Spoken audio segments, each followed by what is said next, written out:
in the comments, I'm not stuck. And just put that in the comment, even though you're like, I am stuck. I'm literally stuck. I'm totally stuck. I'm really, really stuck, okay? That is a challenging paradigm for people because if you look in the Bible, Paul and Silas seemed stuck in prison, but they praised God and the chains broke loose. You know, Gideon seemed stuck in a wine press, but God spoke and he became a deliverer. Moses seemed stuck as a murderer, running as a fugitive on the backside of the desert, and then this burning bush, and God had 40 more years of amazing things for him to do.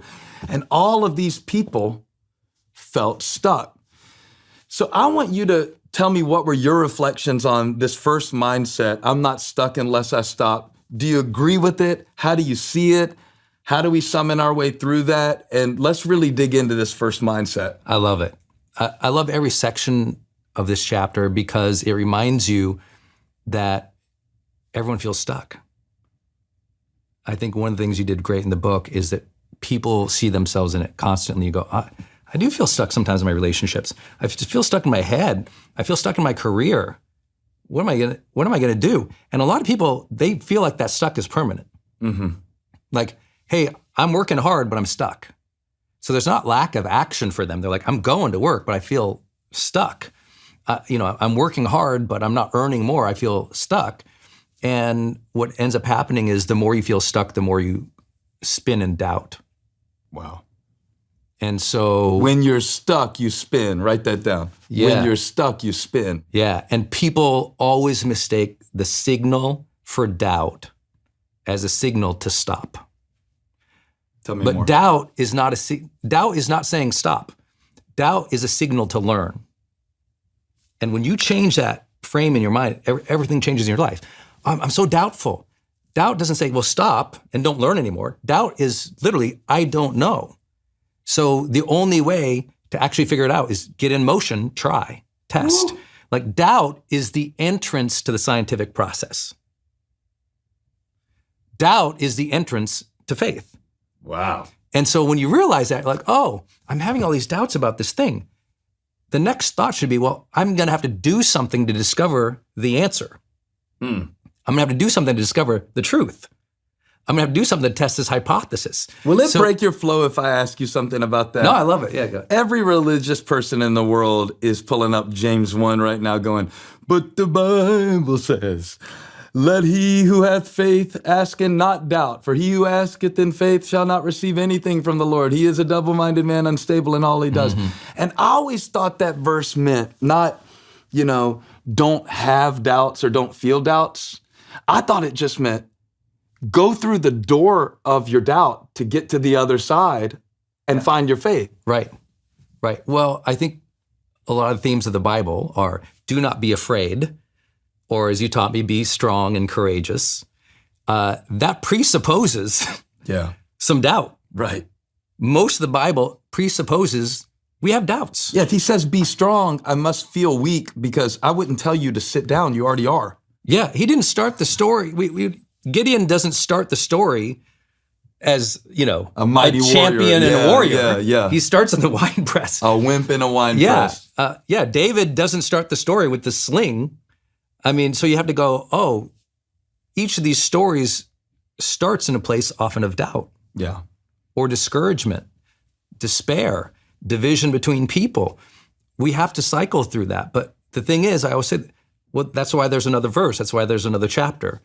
It's why there's something more. It's like the story might begin in doubt, but the story doesn't stop there. And we have to remember that in our own lives. And so what I loved about this first chapter where he's saying, I'm not stuck unless I stop, is you unlock a lot of reasons that people should not stop and realize that they can change. I love how you talk about, you can defy your default. Yeah. That maybe your default was to stop or to do these bad negative behaviors, but you can work your way through them. You can change, you can shift. And I think that's a hopeful message for a lot of people because they really do believe that they're stuck, and stuck is a place of permanence. When what your book is teaching them, stuck was a mindset. And you can change your mind. so you can change your life. Yeah, when you say stuck, you're probably thinking of all the people that you've coached who basically thought they had gone as far as they could go. Whether that's in their business or whether they had wrecked their personal life building their business. And part of what you do is to walk into somebody who goes, and I've heard you say this phrase before, I love it. You go, I've tried everything. Right. Right? Yeah. And you go, oh yeah? Everything? Yeah, I've tried everything. And then walk through it, because you have an exercise you make people do that I love. Yeah, I tried everything. I'm like, awesome. I'm so excited. And I get really encouraged for them. And I say, well, if you tried everything, show me the list. And they go, what do you mean? I said, well, show me the list. You tried everything. I mean, if you tried everything, then you must have kept a list really detailed of all the things you tried, because, of course, you'd have to know what's mutually exclusive. You'd have to know what you tried and didn't work, and you'd have to adjust and do it over again, so show me the list. And most often people go, well, I tried once or twice, and I tried the same. Well, I asked my boss for a raise on Monday, I asked him on Friday. Asked him the same way, every time, all the time. But I've been asking, so you've been asking, okay, but you haven't been adding new value. So it's like you tried one strategy and you hit it 50 times and you didn't adjust it from another way. You haven't tried everything. You tried what you knew. You need to get perspective or approach it in a different way. And I think often too, people, when they think of stuck, they think of just negative things. I'm stuck in a bad marriage. A lot of people are stuck in a very happy marriage. And what I mean by that is they don't need to leave the marriage. They have to learn to be different. Try a new angle to find the happiness, the fulfillment, or the intimacy in the marriage. So what I mean by that is sometimes people, they're stuck they're just at a plateau. They're actually successful. They're actually doing well. Things are good. And a lot of high performers are going, oh, you're doing well. You're actually high performing, but there's this next level for you. And I think that I actually got that out of the book as much as I got out of, oh, I'm in despair, I'm troubled, things are bad. What I also took from the book was things are going well, but there's a new level for me when I'm in a greater connection to my faith. Speaking about plateaus, you have this great statement in the book, don't argue for your limitations. Yeah. What do you mean by that? Because I think a lot of people, they are stuck, but they're stuck in their own limitation. I heard a motivational speaker say it one time. He said, if you argue for your limitations, you get to keep them. Oof. And that convicted me because I realized how many times I do it. And I don't know if I'm arguing with God like Moses did. God, I can't speak, send somebody else. I don't feel like I'm arguing with God. I feel like I'm just arguing against myself. And I realize what I'm actually agreeing with in that moment is the enemy's view of me. Yes. And I don't mean limitation, hey, you've never picked up a basketball, but you can play in the NBA and you're 54 years old. That's not the kind of limitation I have in mind. I mean, the kind of limitation that is rooted in a lie where God is calling you to be this kind of person and to make this kind of impact, or you sense that he's giving you a glimpse and giving you a step to take. And then you start building the case against yourself and gathering evidence for why there's a deficiency in you. And so the quote just blew my mind. If you argue for your limitations, you get to keep them. You live small, you stay in that space. You actually begin to fulfill that prophecy, not the prophecy of God over your life, but your own prophecy. You start to fulfill the enemy's prophecy over your life, that you'll never be this and your dad wasn't that. So what I did, I took that quote, and in the book, I take it a little further. I say, if you argue for your limitations, you get to keep them. But if you agree with God about your potential, you get to grow into it. Oh, that's good. Grow into it. That's good. That's the whole sermon. Put it in the chat. Grow into it. Because growing into it means, no, I'm not it right now. Like any more than I was 5'9" when I was 5. Mm-hmm. But I get to grow into it. And I think that first step of agreeing with God about your potential is to go, God, you know what's in me. I don't. And that's why I'm very wary of just the know thyself philosophy, right? Like, know thyself is great, but how about part 2?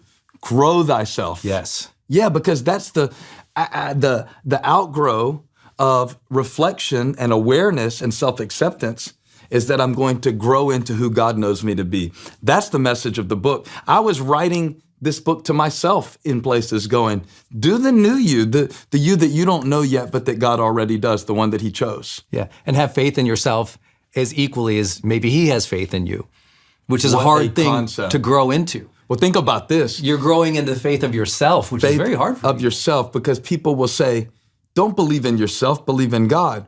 Here's the problem I have with that. Who made you?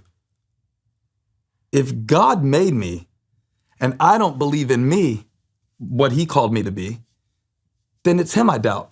Right. And that really helps me to get past this sticking point where I feel like, well, I just don't want to hype myself up and say that, I can do great things. Well, I can do all things through Christ who strengthens me. Yes. So I think the two go hand in hand. That's why I was passionate to get this masterclass going, to get people out of and to get you out of this mindset that says, well, God is great, but I'm no good.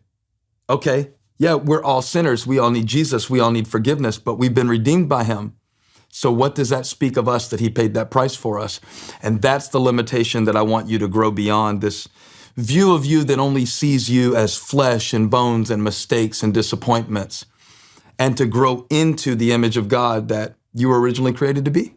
So good. I thought of, when I was reading it, the angle you took on don't argue for your limitations, which was also, you were saying, be careful about justifying all your vulnerabilities and your challenges and what's wrong with you, because it's easy to go, well, I'm not a good communicator because, and as soon as you say because, you enter the world of either blame or self-comfort to say, I'm not a good communicator because my parents were mean to me.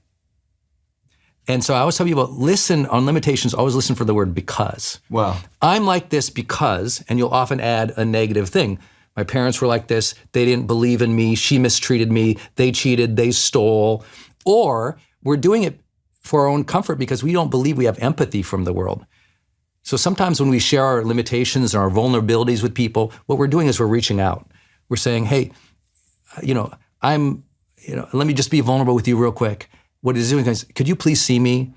Can you recognize me? Because I'm not feeling like I like myself, or I'm not feeling good, seen, heard, or I don't feel like the world is fair. So let me tell you this thing that's unfair for me. Could you see it and acknowledge it and say to me, oh yeah, that is unfair, or oh, I understand now why you are like that. And the whole conversation suddenly does something funny. It justifies and sets concrete around the limitation. Wow. Suddenly, we have verbalized the reason, because we've verbalized the reason for the limitation, and now we coalesce around it, and we actually just made it stronger.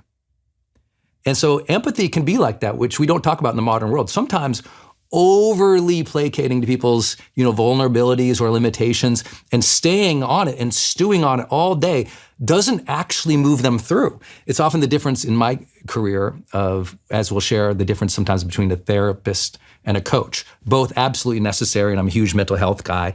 But there is a difference. Sometimes we'll spend more time over here in a therapeutic context, and a coach is going to try to move you through that limitation a little bit more aggressively. Not that either is right. Both can be really wrong.